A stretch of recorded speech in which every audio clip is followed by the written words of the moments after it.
She was even a little out of breath with hurrying.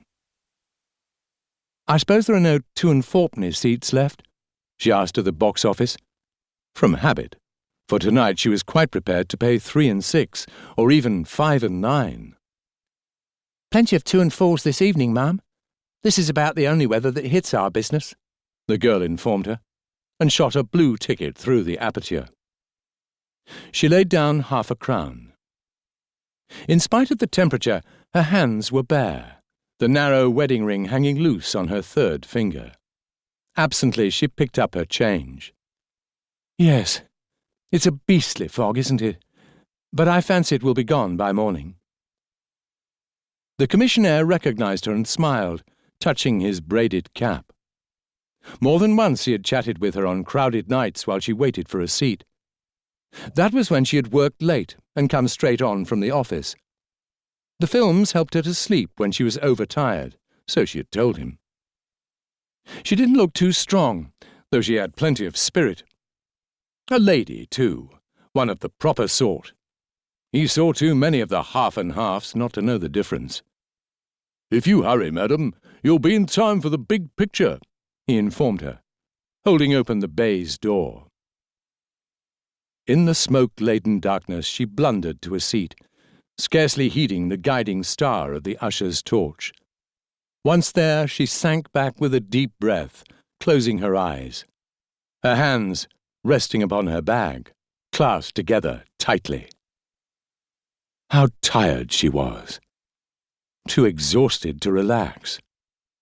The chief was right. She really must take a complete rest, go away somewhere. Well, perhaps she might manage it after all.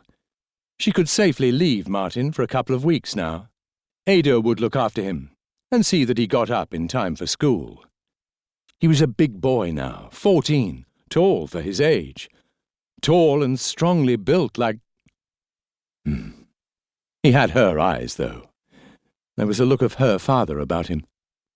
Only rarely did she catch a glimmer of something less welcome, disquieting. That impish and infantile something she had learned to distrust. Thank heaven he had outgrown it, left it behind. She forced herself to take long, regular breaths, to let herself go. That was it. She must let go. Stupid to have to keep repeating the fact that there was nothing to bother about. No need to tighten up. Of course, if she had gone straight home, she would have lain awake for hours, nerves jumping. No good doing that. The music soothed her. That strain was from the New World Symphony. Garbled a bit, but what a dulcet, gentle theme, cradling one to a sense of security. Dvorak had got it from the American Deep South. Swing low, sweet chariot. That was it. Martin was whistling it the other day, without knowing what it was.